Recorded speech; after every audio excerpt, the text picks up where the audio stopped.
Feliz y bendecido día, aprendiendo un curso de milagros. El secreto de la verdadera oración es olvidarte de las cosas que crees necesitar. Pedir algo específico es igual que ver el pecado primero y luego perdonarlo. Del mismo modo, al orar pasas por alto tus necesidades específicas, tal como las ves, y las dejas en manos de Dios. Ahí se convierten en los regalos que le haces, pues le dicen que no antepondrás otros dioses a Él, ni que quieres otro amor que el suyo. Este libro es un comienzo, no un final. Del prefacio, que postula párrafo 6.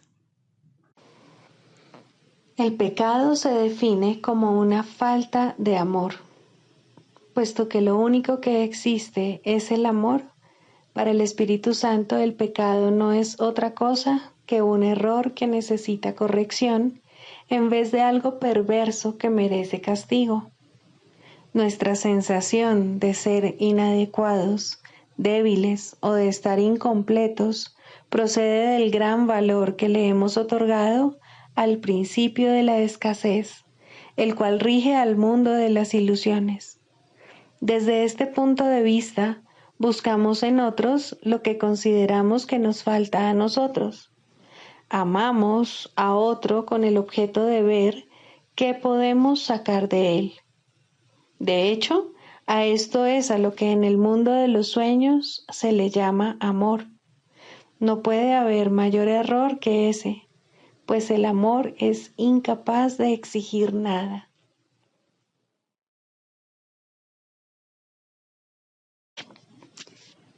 Introducción. Este es un curso de milagros. Es un curso obligatorio. Solo el momento en que decides tomarlo es voluntario. Tener libre albedrío no quiere decir que tú mismo puedas establecer el plan de estudios. Significa únicamente que puedes elegir lo que quieres aprender en cualquier momento dado. Este curso no pretende enseñar el significado del amor, pues eso está más allá de lo que se puede enseñar. Pretende, no obstante, despejar los obstáculos que impiden experimentar la presencia del amor, el cual es tu herencia natural. Lo opuesto al amor es el miedo, pero aquello que todo lo abarca no puede tener opuestos. Este curso puede, por lo tanto, resumirse muy simplemente de la siguiente manera. Nada real puede ser amenazado. Nada irreal existe. En esto radica la paz de Dios. Capítulo 1. El significado de los milagros. Primero, principios de los milagros. Principio 15. Todos los días deberían consagrarse a los milagros. El propósito del tiempo es que aprendas a usarlo de forma constructiva. El tiempo es, por lo tanto, un recurso de enseñanza y un medio para alcanzar un fin. El tiempo cesará cuando ya no sea útil para facilitar el aprendizaje.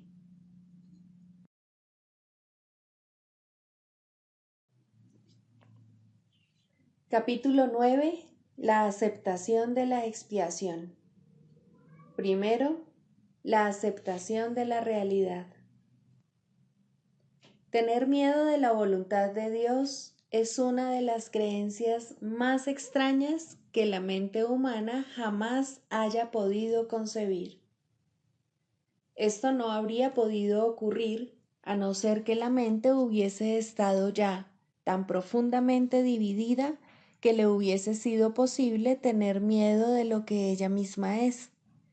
La realidad solo puede ser una amenaza para lo ilusorio, ya que lo único que la realidad puede defender es la verdad. El hecho mismo de que percibas la voluntad de Dios, que es lo que tú eres, como algo temible, demuestra que tienes miedo de lo que eres.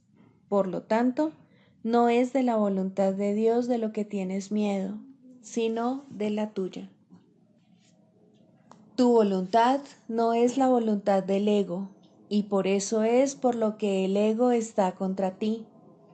Lo que parece ser el temor a Dios es en realidad el miedo a tu propia realidad. En un estado de pánico no se puede aprender nada de manera consistente. Si el propósito de este curso es ayudarte a recordar lo que eres y tú crees que lo que eres es algo temible, de ello se deduce forzosamente que no aprenderás este curso. Sin embargo, la razón de que el curso exista es precisamente porque no sabes lo que eres. Si no sabes lo que es tu realidad, ¿por qué estás tan seguro de que es temible? La asociación que se hace entre la verdad y el miedo, que a lo sumo sería altamente artificial, es especialmente inadecuada en las mentes de aquellos que no saben lo que es verdad. Lo único que esto quiere decir es que estás asociando arbitrariamente algo que se encuentra más allá de tu conciencia con algo que no deseas. Es evidente, pues, que estás juzgando algo de lo cual no tienes el menor conocimiento. Has urdido esta extraña situación de forma tal que te resulta imposible escapar de ella sin un guía que sepa cuál es tu realidad. El propósito de este guía no es otro que el de recordarte lo que deseas. Él no está tratando de imponerte una voluntad ajena. Está simplemente haciendo todo lo posible, dentro de los límites que tú le impones, por restablecer tu propia voluntad en tu conciencia. Has aprisionado tu voluntad más allá de tu propia conciencia, donde todavía se encuentra, pero desde donde no puede ayudarte. Cuando dije que la función del Espíritu Santo es separar lo falso de lo verdadero en tu mente, quise decir que Él tiene el poder de ver lo que has ocultado y reconocer en ello la voluntad de Dios. Gracias a este reconocimiento, Él puede hacer que la voluntad de Dios sea real para ti, porque Él está en tu mente y, por lo tanto, Él es tu realidad. Si la percepción que Él tiene de tu mente trae la realidad de ésta hasta ti, te está ayudando a recordar lo que eres. Lo único que puede ocasionar temor en este proceso es lo que tú crees que perderías. Lo único que realmente puedes tener, no obstante, es lo que el Espíritu Santo ve. He subrayado en muchas ocasiones que el Espíritu Santo nunca te pedirá que sacrifiques nada, pero si te pides a ti mismo el sacrificio de la realidad, el Espíritu Santo tiene que recordarte que esa no es la voluntad de Dios porque no es la tuya. No hay diferencia alguna entre tu voluntad y la de Dios. Si tu mente no estuviese dividida, reconocerías que ejercer tu voluntad es la salvación, porque la salvación es comunicación. Es imposible comunicarse utilizando lenguas diferentes. Tú y tu Creador podéis comunicaros por medio de la creación, porque esa, y sólo esa, es vuestra voluntad conjunta. Una mente dividida no se puede comunicar porque habla en nombre de cosas diferentes a la misma mente. Al hacer esto, pierde la capacidad de comunicarse porque una comunicación confusa sencillamente no tiene ningún sentido. Es imposible comunicar un mensaje a menos que tenga sentido. ¿Cuán sensatos pueden ser tus mensajes cuando pides lo que no deseas? Sin embargo, mientras sigas teniendo miedo de tu voluntad, eso es precisamente lo que estarás pidiendo. Tal vez insistas en que el Espíritu Santo no te contesta, pero quizás sería más prudente examinar qué clase de peticionario eres. No pides únicamente lo que deseas. Ello se debe a que temes recibirlo y ciertamente lo recibirías. Por eso es por lo que se lo sigues pidiendo al Maestro que no puede dártelo. De él nunca podrás aprender qué es lo que deseas, y esto te da una ilusión de seguridad. Sin embargo, no puedes estar a salvo de la verdad, sino que solo puedes estar a salvo en la verdad. La realidad es tu única seguridad. Tu voluntad es tu salvación porque es la misma que la de Dios. La separación no es más que la creencia de que es diferente. Ninguna mente recta podría creer que su salvación es más fuerte que la de Dios. Si una mente cree que su voluntad es diferente de la de Él, entonces solo puede concluir o bien que Dios no existe o bien que su voluntad es temible. La primera conclusión da lugar al ateo y la segunda al mártir, que cree que Dios exige sacrificios. Cualquiera de esas dos conclusiones dementes producirá pánico, ya que el ateo cree estar solo y el mártir que Dios lo está crucificando. No obstante, nadie quiere sentirse abandonado o sufrir represalias, aunque es posible que muchos procuren ambas cosas. ¿Puedes acaso pedirle al Espíritu Santo semejantes regalos y esperar recibirlos? Él no puede darte lo que tú no deseas. Cuando le pides al dador universal lo que no quieres, le estás pidiendo lo que no se puede dar porque nunca se creó. Y nunca se creó porque nunca fue lo que tu voluntad dispuso para ti. En última instancia, todo el mundo tiene que recordar la voluntad de Dios, porque, en última instancia, todo el mundo tiene que reconocerse a sí mismo. Este reconocimiento es el reconocimiento de que su voluntad y la de Dios son una. En presencia de la verdad no hay descreídos ni sacrificios. En la seguridad de la realidad, el miedo no tiene absolutamente ningún sentido. Negar lo que simplemente es, tan solo puede dar la impresión de que es temible. El miedo no puede ser real sin una causa, y Dios es la única causa. Dios es amor, y Él es ciertamente lo que tú deseas. Esa es tu voluntad. Pide esto y se te concederá, porque estarás pidiendo únicamente lo que ya te pertenece. Cuando le pides al Espíritu Santo lo que te podría hacer daño, Él no puede contestarte porque no hay nada que te pueda hacer daño y, por lo tanto, no estás pidiendo nada. Cualquier deseo que proceda del ego es un deseo de algo que no existe y solicitarlo no constituye una petición. Es simplemente una negación en forma de petición.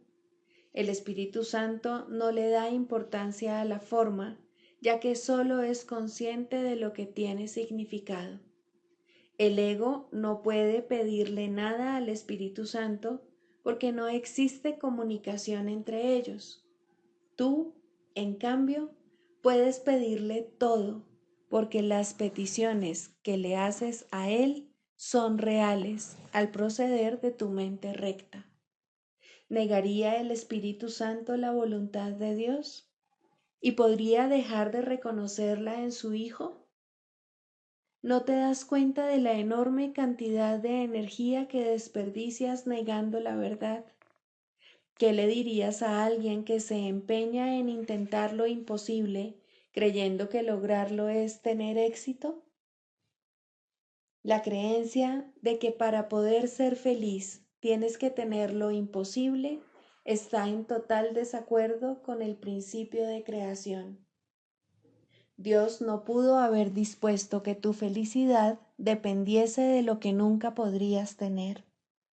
El hecho de que Dios es amor no requiere que se crea en ello, pero sí requiere aceptación.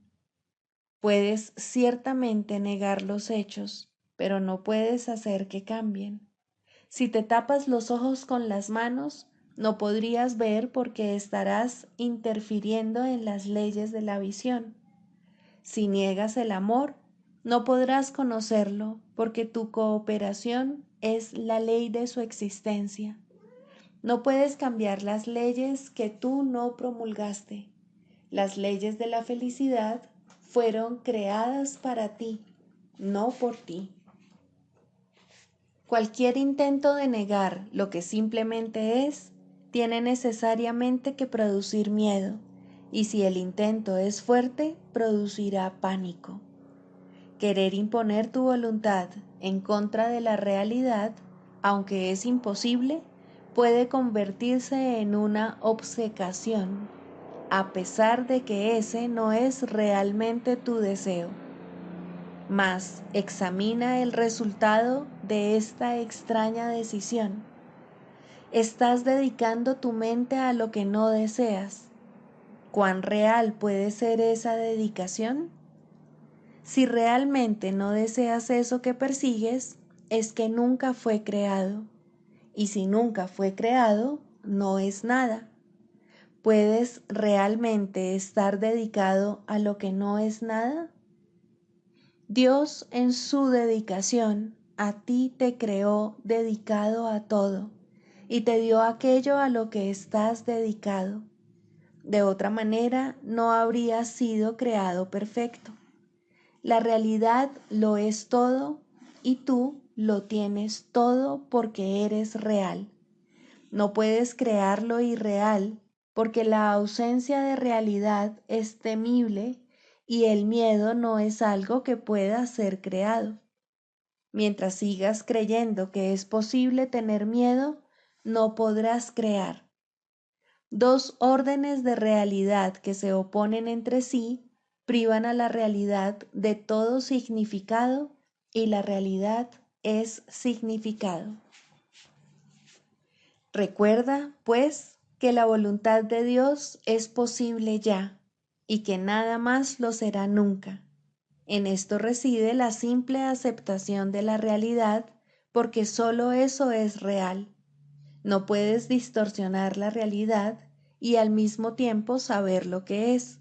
Y si la distorsionas, experimentarás ansiedad, depresión y finalmente pánico, pues estarás tratando de convertirte a ti mismo en algo irreal.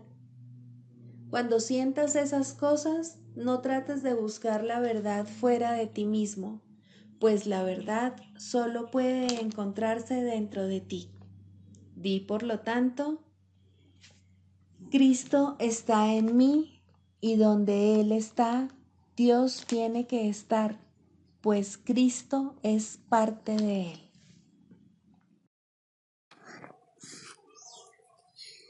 ¿Qué es la salvación? La salvación es la promesa que Dios te hizo de que finalmente encontrarás el camino que conduce a Él, y Él no puede dejar de cumplirla. Garantiza que al tiempo le llegará su fin, al igual que a todos los pensamientos que se originaron en Él. La palabra de Dios se le concede a toda mente que cree tener pensamientos separados, a fin de reemplazar esos pensamientos de conflicto con el pensamiento de la paz. El pensamiento de la paz le fue dado al Hijo en el mismo instante en que su mente concibió el pensamiento de la guerra. Antes de eso, no había necesidad de ese pensamiento, pues la paz se había otorgado sin opuestos y simplemente era. Una mente dividida, no obstante, tiene necesidad de curación. Y así, el pensamiento que tiene el poder de subsanar la división pasó a formar parte de cada fragmento de la mente que seguía siendo una, pero no reconocía su unidad. Al no conocerse a sí misma, pensó que había perdido su identidad. La salvación es un deshacer en el sentido de que no hace nada, al no apoyar el mundo de sueños y de malicia. De esta manera, las ilusiones desaparecen. Al no prestarles apoyo, deja que simplemente se conviertan en polvo, y lo que ocultaban queda ahora revelado, un altar al santo nombre de Dios, donde su palabra está escrita con las ofrendas de tu perdón depositadas ante Él, y tras ellas, no mucho más allá, el recuerdo de Dios. Acudamos diariamente a este santo lugar y pasemos un rato juntos. Ahí compartimos nuestro sueño final. Es este un sueño en el que no hay pesares, pues contiene un atisbo de toda la gloria que Dios nos ha dado. En él se ve brotar la hierba, los árboles florecer y los pájaros hacer sus nidos en su ramaje. La tierra nace de nuevo desde una nueva perspectiva. La noche ya pasó y ahora nos hemos unido en la luz. Desde ahí le extendemos la salvación al mundo, pues ahí fue donde la recibimos.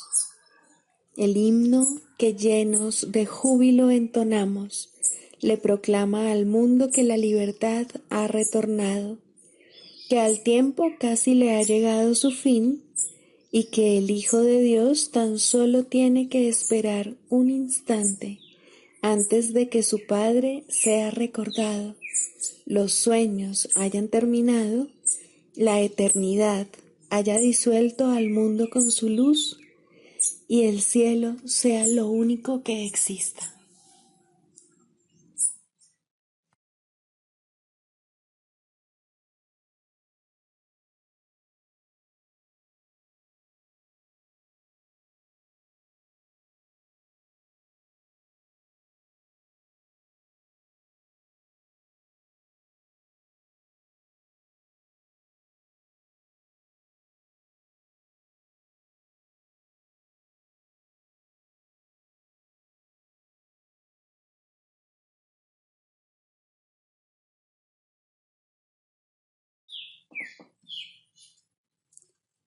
Lección 236. Gobierno mi mente, la cual solo yo debo gobernar. Tengo un reino que gobernar. Sin embargo, a veces no parece que yo sea su rey en absoluto, sino que parece imponerse sobre mí y decirme cómo debo pensar y actuar y lo que debo sentir. No obstante, se me ha dado para que sirva cualquier propósito que yo perciba en él. La única función de mi mente es servir. Hoy la pongo al servicio del Espíritu Santo para que Él la use como mejor le parezca. De esta manera, soy yo quien dirige mi mente, que solo yo puedo gobernar, y así la dejo en libertad para que haga la voluntad de Dios. Padre, mi mente está dispuesta hoy a recibir tus pensamientos y a no darle entrada a ningún pensamiento que no proceda de ti. Yo gobierno mi mente y te la ofrezco a ti. Acepta mi regalo, pues es el que tú me hiciste a mí.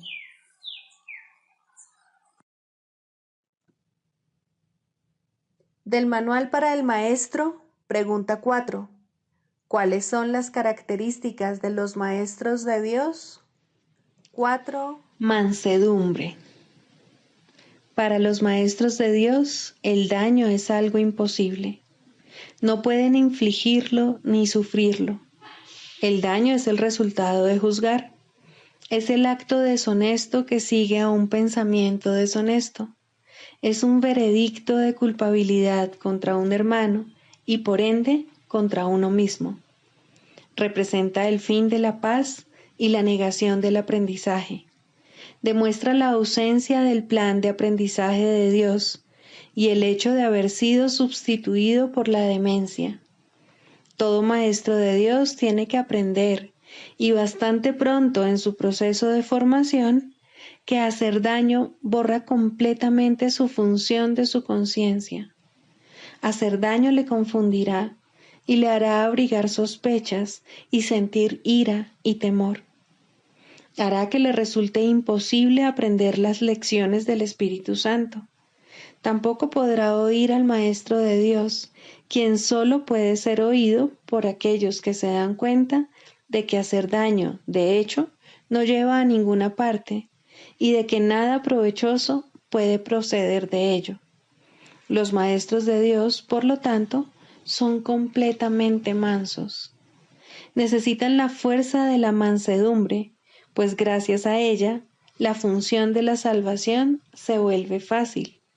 Para los que hacen daño, llevar a cabo dicha función es imposible. Pero para quienes el daño no tiene significado, la función de la salvación es sencillamente algo natural. ¿Qué otra elección, sino esta, tiene sentido para el que está en su sano juicio? ¿Quién, de percibir un camino que conduce al cielo, elegiría el infierno? ¿Y quién elegiría la debilidad que irremediablemente resulta de hacer daño cuando puede elegir la fuerza infalible, todo abarcante e ilimitada de la mansedumbre? El poder de los maestros de Dios radica en su mansedumbre, pues han entendido que los pensamientos de maldad no emanan del Hijo de Dios ni de su Creador. Por lo tanto, unen sus pensamientos a aquel que es su fuente, y así su voluntad, que siempre fue la de Dios, queda libre para ser como es.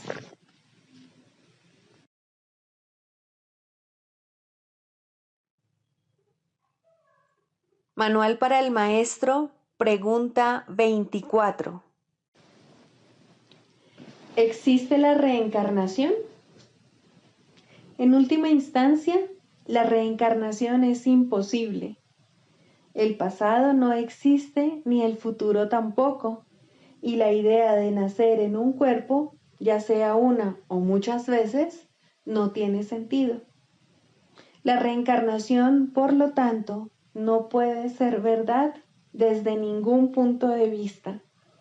Nuestra única pregunta debería ser, ¿es un concepto útil? Y eso depende, por supuesto, del uso que se le dé. Si se usa para reforzar el reconocimiento de la naturaleza eterna de la vida, es ciertamente útil. ¿Qué otra pregunta con respecto a la reencarnación podría ser útil para arrojar luz sobre el camino? Al igual que muchas otras creencias, esta puede usarse desacertadamente. En el mejor de los casos, el mal uso que se hace de ella da lugar a preocupaciones y tal vez a orgullo por el pasado. En el peor de los casos, provoca inercia en el presente. Y entre estos dos extremos, puede dar lugar a muchísimas insensateces. La reencarnación no sería, en ningún caso, el problema con el que hay que lidiar ahora. Si la reencarnación fuese responsable de algunas de las dificultades a las que el individuo se enfrenta ahora, la única tarea de éste seguiría siendo la de escapar de ellas ahora. Si lo que está haciendo es sentando las bases para una vida futura, aún así solo puede solventar el asunto de su salvación ahora. Puede que algunos hallen consuelo en el concepto, y si ello los consuela, su valor es evidente. Lo cierto es, sin embargo, que tanto los que creen en la reencarnación como los que no, pueden encontrar el camino que conduce a la salvación. Por lo tanto, no puede considerarse que sea una idea esencial en el programa de estudios. Siempre existe cierto riesgo en ver el presente en función del pasado, mas siempre hay algo bueno en cualquier pensamiento que refuerce la idea de que la vida y el cuerpo no son lo mismo. Para nuestros propósitos, no sería útil adoptar una postura definitiva al respecto. Un maestro de Dios debe ser igualmente útil para los que creen en la reencarnación como para los que no. Exigirle una postura definitiva simplemente limitaría su utilidad, así como su propia capacidad de decisión. Nuestro curso no se ocupa de ningún concepto que no sea aceptable para cualquier persona, independientemente de sus creencias previas. Bastante tendrá con lidiar con su ego como para añadir controversias sectarias a su carga. Tampoco sería ventajoso que alguien aceptara el curso prematuramente solo porque éste apoya una creencia que él ha albergado por mucho tiempo. No puede hacerse demasiado hincapié en el hecho de que lo que el curso se propone es una completa inversión del pensamiento. Cuando esto finalmente se logre, cuestiones tales como la validez de la reencarnación dejarán de tener sentido. Hasta entonces, es probable que sean simplemente motivo de controversia. El Maestro de Dios, por lo tanto, hará bien en alejarse de todas esas cuestiones, ya que aparte de ellas es mucho lo que tiene que enseñar y aprender. Debe aprender y enseñar que las cuestiones teóricas no son más que una pérdida de tiempo, puesto que desvían al tiempo del propósito que se le asignó. Si un concepto o una creencia tiene aspectos útiles, se le dirá. También se le dirá cómo usarlos. ¿Qué más necesita saber? ¿Quiere decir esto que el Maestro de Dios no debe creer en la reencarnación ni discutirla con otros que sí creen en ella? Por supuesto que no. Si él cree en la reencarnación, sería un error que renunciase a su creencia a menos que su maestro interno así se lo aconsejase. Y eso es muy poco probable. Es posible que se le indique que está haciendo un mal uso de la creencia, de tal manera que ello resulta perjudicial tanto para el progreso de su alumno como para el suyo propio. En ese caso, se le recomendaría una reinterpretación, puesto que ésta sería necesaria. Lo único que se tiene que reconocer, no obstante, es que el nacimiento no fue el principio y que la muerte no es el final, mas ni siquiera esto se requiere del principiante. Él solo necesita aceptar la idea de que lo que sabe no es necesariamente todo lo que es posible aprender. Su jornada habrá comenzado. El énfasis de este curso es siempre el mismo. En este momento es cuando se te ofrece total salvación y en este momento es cuando puedes aceptarla. Esa sigue siendo tu única responsabilidad. La expiación se puede equiparar a la escapatoria total del pasado o a la total falta de interés por el futuro. El cielo está aquí. No existe ningún otro lugar. El cielo es ahora. No existe ningún otro tiempo. Los maestros de Dios no se interesan por ninguna otra enseñanza que no conduzca a esto. Todas las creencias apuntan a ello si han sido interpretadas correctamente. En este sentido, se puede decir que su verdad está determinada por el provecho que resulte de ellas. Todas las creencias que facilitan el progreso se deben respetar. Este es el único criterio que este curso requiere. No se requiere nada más.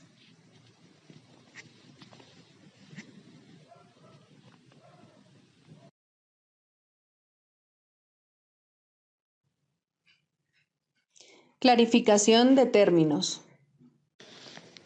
Mente, espíritu. El término mente se utiliza para representar el principio activo del espíritu, el cual le suministra a éste su energía creativa. Cuando el término va con mayúscula, se refiere a Dios o a Cristo, es decir, a la mente de Dios o a la mente de Cristo. El espíritu es el pensamiento de Dios que Él creó semejante a sí mismo. El espíritu unificado es el único Hijo de Dios o Cristo. En este mundo, puesto que la mente está dividida, los hijos de Dios parecen estar separados. Sus mentes, asimismo, no parecen estar unidas. En ese estado ilusorio, el concepto de una mente individual parece tener sentido. En el curso, por lo tanto, se describe a la mente como si consistiera de dos partes, el espíritu y el ego. El espíritu es la parte que aún se mantiene en contacto con Dios a través del Espíritu Santo, quien, aunque mora en esa parte, también ve la otra. No se usa el término alma, excepto en citas directas de la Biblia, por ser un término sumamente polémico. En cualquier caso, sería un equivalente de espíritu, entendiéndose que, al formar parte del ámbito de Dios, es eterna y nunca nació. La otra parte de la mente es completamente ilusoria y solo teje ilusiones. El espíritu conserva su potencial creativo, pero su voluntad, que es la de Dios, parecerá estar cautiva mientras la mente no esté unificada. La creación continúa imperturbable porque esa es la voluntad de Dios. Dicha voluntad está siempre unificada y por lo tanto no tiene significado en este mundo, no tiene grados ni opuestos. La mente puede gozar de rectitud o estar errada dependiendo de la voz que escuche. La mentalidad recta escucha al Espíritu Santo, perdona al mundo y en su lugar ve el mundo real a través de la visión de Cristo. Esta es la visión final, la última percepción, la condición en la que Dios mismo da el paso final. Ahí, al tiempo y a lo ilusorio les llega su fin. La mentalidad errada escucha al ego y teje ilusiones, percibe el pecado, justifica la ira y considera que la culpabilidad, la enfermedad y la muerte son reales. Tanto este mundo como el mundo real son ilusorios, pues la mentalidad recta simplemente pasa por alto o perdona lo que nunca ocurrió. Por lo tanto, la mentalidad recta no es la mentalidad uno de la mente de Cristo, cuya voluntad es una con la de Dios. La única libertad que aún nos queda en este mundo es la libertad de elegir, y la elección es siempre entre dos alternativas o dos voces. La voluntad no está involucrada en la percepción a ningún nivel y no tiene nada que ver con el proceso de elegir. La conciencia es el mecanismo receptor, el cual recibe mensajes tanto del plano superior como del inferior, del Espíritu Santo o del ego. La conciencia tiene niveles y puede cambiar drásticamente de uno a otro, pero no puede trascender el dominio de lo perceptual. en su nivel más elevado, se vuelve consciente del mundo real y puede ser entrenada para hacer eso cada vez con mayor frecuencia. Sin embargo, el hecho mismo de que tenga niveles y de que pueda ser entrenada demuestra que no puede alcanzar el conocimiento.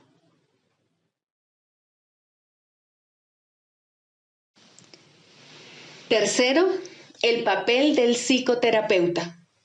El psicoterapeuta es un líder en el sentido de que camina ligeramente delante del paciente y le ayuda a evitar algunas de las trampas del camino al verlas primero. Idealmente es también un seguidor, pues hay uno que debe caminar delante de él y darle luz para que vea. Sin este, ambos solo tropezarán ciegamente sin dirección alguna.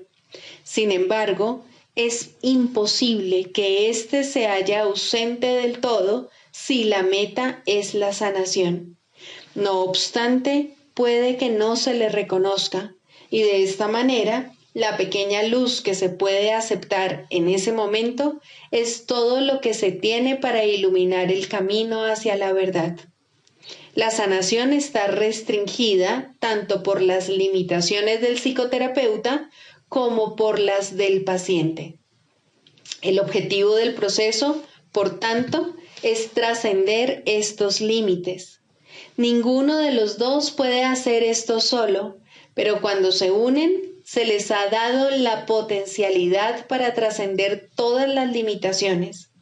Ahora el alcance de su éxito depende de qué tanto de su potencialidad están dispuestos a usar. La voluntad puede provenir de cualquiera de los dos al principio, y en cuanto el otro la comparta, crecerá. El progreso se convierte en un asunto de decisión. Puede alcanzar casi hasta el cielo o no alejarse del infierno más que un paso o dos. Es muy posible que la psicoterapia parezca fracasar. Incluso es posible que el resultado parezca un retroceso. Pero al final tiene que haber algún éxito. Uno pide ayuda, otro escucha y trata de responder en forma de ayuda. Esta es la fórmula de la salvación y tiene que sanar. Solo las metas divididas pueden interferir en la sanación perfecta. Un terapeuta sin ningún ego podría sanar el mundo sin una palabra, por el solo hecho de estar ahí. No necesita que nadie lo vea o le hable o incluso sepa de su existencia. Su simple presencia es suficiente para sanar. El terapeuta ideal es uno con Cristo, pero la sanación es un proceso, no un hecho. El terapeuta no puede progresar sin el paciente y el paciente no puede estar listo para recibir a Cristo o de lo contrario no podría estar enfermo. En un sentido, el terapeuta sin ego es una abstracción que se encuentra al final del proceso de sanación, demasiado avanzado para creer en la enfermedad y demasiado cerca de Dios para conservar sus pies en la tierra.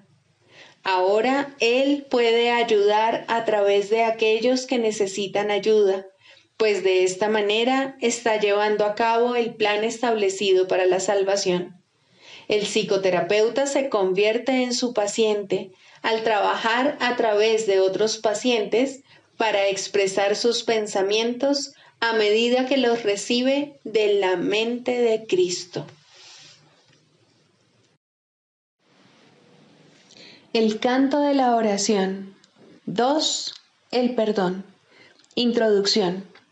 El perdón da alas a la oración para que su ascenso sea fácil y su progreso veloz. Sin su fuerte apoyo sería inútil tratar de ir más allá del primer peldaño de la oración o incluso intentar ascender. El perdón es el aliado de la oración, su hermano en el plan para tu salvación. Ambos vendrán a sostenerte y a mantener tus pies firmemente plantados y tu propósito fuerte e inalterable. Contempla la ayuda más grande que Dios ordenó que estuviese contigo hasta que llegues a Él, y con esto llega el fin de las ilusiones. A diferencia de la naturaleza intemporal de su hermana, la oración, el perdón tiene un final, pues se vuelve innecesario cuando el ascenso se completa. No obstante, por ahora tiene un propósito más allá del cual no puedes ir, ni es necesario que lo hagas. Logra esto y habrás sido redimido. Logra esto y habrás sido transformado. Logra esto y salvarás al mundo. Primero, perdonarte a ti mismo. Ningún regalo del cielo ha sido tan mal interpretado como el perdón. De hecho, se ha convertido en una calamidad, en una maldición allí donde debía bendecir, en una cruel burla de la gracia, en una parodia de la santa paz de Dios. Pero aquellos que aún no han elegido dar los primeros pasos en el camino de la oración, no pueden sino usarlo de esa manera. La benevolencia del perdón resulta imperceptible al principio, porque no se entiende lo que es la salvación ni realmente se busca. Lo que se concibió para curar se usa para herir, porque no se desea el perdón. La culpa se convierte en la salvación y el remedio parece ser una terrible alternativa a la vida.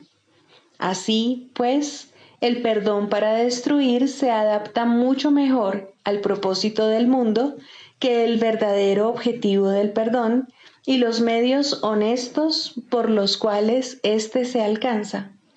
El perdón para destruir no pasará por alto ningún pecado, ningún crimen, ni ninguna traza de culpa que pueda buscar, encontrar y, entre comillas, amar. Amado de su corazón es el error, y las faltas lucen enormes y crecen y se expanden ante su mirada. Selecciona cuidadosamente todas las cosas perversas y pasa por alto lo amoroso, como si de una plaga se tratase, algo odioso teñido de peligro y muerte. El perdón para destruir es la muerte, y eso es lo que ve en todo lo que contempla y odia. La misericordia de Dios se ha convertido en un cuchillo retorcido que busca destruir al Santo Hijo que Él ama. ¿Te perdonarías a ti mismo por todo esto? Aprende entonces que Dios te ha dado los medios a través de los cuales puedes retornar a Él en paz. No veas el error, no lo hagas real. Selecciona lo amoroso y perdona el pecado al elegir en su lugar la faz de Cristo. ¿De qué otra manera puede la oración regresar a Dios? Él ama a su Hijo. ¿Podrías acordarte de Él y al mismo tiempo odiar lo que Él creó? Odiarás al Padre si odias al Hijo que Él ama. Pues tal como veas al Hijo, así te verás a ti mismo, y tal como te veas a ti mismo, así será Dios para ti. De la misma manera en que siempre oras por ti, del mismo modo es a ti al que siempre se le concede el perdón. Es imposible perdonar a otro, pues son únicamente tus pecados lo que ves en él. Quieres verlos en él y no en ti. Por eso es por lo que perdonar a otro es una ilusión. Sin embargo, es el único sueño feliz en todo el mundo, el único que no conduce a la muerte. Solo en otro puedes perdonarte a ti mismo, pues le has hecho culpable de tus pecados y ahora tienes que encontrar tu inocencia en él. ¿Quién sino el pecador necesita que se le perdone? Jamás pienses que puedes ver pecado en nadie excepto en ti mismo. Este es el gran engaño del mundo, y tú el que más se engaña a sí mismo. Siempre parece que el malvado es otro y como resultado de su pecado, tú eres el perjudicado. ¿Sería posible la liberación si esto fuese cierto? Pues en tal caso serías el esclavo de todos, ya que lo que cualquiera de ellos hiciese dictaría tu destino, tus sentimientos, tu desesperación o esperanza, tu desdicha o alegría. No serías libre a menos que Él te concediese la libertad, y al Él ser malvado, solo puede dar maldad. No puedes ver sus pecados sin ver los tuyos, mas puedes liberarlo y liberarte a ti mismo. El perdón, verdaderamente concedido, es el camino en el cual se encuentra tu única esperanza de libertad. Otros cometerán errores al igual que tú, mientras esta parodia de mundo parezca ser tu hogar. No obstante, Dios mismo dio a todos sus hijos un remedio para todas las ilusiones que creen ver. La visión de Cristo no utiliza tus ojos, pero tú puedes mirar a través de los suyos y aprender a ver como Él. Los errores no son sino diminutas sombras que desaparecen fugazmente y que solo por un instante parecen ocultar la faz de Cristo, que continúa inmutable tras todas ellas. Su constancia permanece en tranquilo silencio y perfecta paz. Él no sabe de sombras. Suyos son los ojos que ven, más allá del error, al Cristo en ti. Pide entonces su ayuda y pregúntale cómo aprender lo que es el perdón, tal como su visión lo ve. Tienes necesidad de lo que Él da y tu salvación depende de lo que aprendas. La oración no es libre para llegar hasta el cielo, mientras el perdón para destruir permanezca contigo. La misericordia de Dios eliminará de tu santa mente esta manera de pensar mordaz y venenosa. Cristo te ha perdonado y en su visión el mundo se torna tan santo como Él. Quien no ve maldad en el mundo, ve como Él, pues lo que Él ha perdonado no ha pecado y así ya no hay más culpa. El plan de la salvación se ha cumplido y la cordura ha llegado. El perdón es la llamada a la cordura, pues ¿quién sino un demente se fijaría en el pecado cuando en su lugar puede ver la faz de Cristo? Esta es la elección que tienes ante ti, la más simple y sin embargo la única que puedes hacer. Dios te pide que salves a su Hijo de la muerte, ofreciéndole el amor de Cristo. Esta es tu necesidad y Dios te ofrece este regalo. Tal como Él da, así tienes que dar tú también. Y de este modo, la oración se restituye a lo amorfo, más allá de todo límite a la intemporalidad, sin nada del pasado que le impida volver a unirse al perenne canto que toda la creación le entona a su Dios. Mas para alcanzar este fin, y antes de llegar allí donde el aprendizaje ya no tiene objeto, debes primero aprender. El perdón es la llave, mas ¿quién puede usar una llave cuando no sabe dónde está la puerta para la que se hizo y para la que solamente sirve? Por lo tanto, tenemos que hacer una clara distinción, de modo que la oración pueda ser liberada de la oscuridad y llegar a la luz. El papel del perdón debe invertirse y limpiarse de todo uso malvado y de las metas de odio para las que se ha empleado. El perdón para destruir debe ponerse al descubierto en toda su perfidia, y luego abandonarse para siempre. No debe quedar ni el más mínimo vestigio de él si el plan que Dios estableció para tu retorno ha de lograrse al fin y el aprendizaje concluir. Este es el mundo de los opuestos y tienes que elegir entre ellos a cada instante mientras el mundo siga siendo real para ti. No obstante, debes aprender cuáles son las alternativas que verdaderamente tienes, o no serás capaz de lograr tu libertad.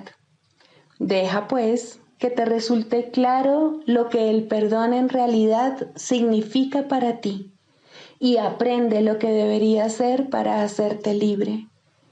El nivel de tu oración depende de ello, pues aquí espera por su libertad para elevarse del mundo del caos y llegar a la paz.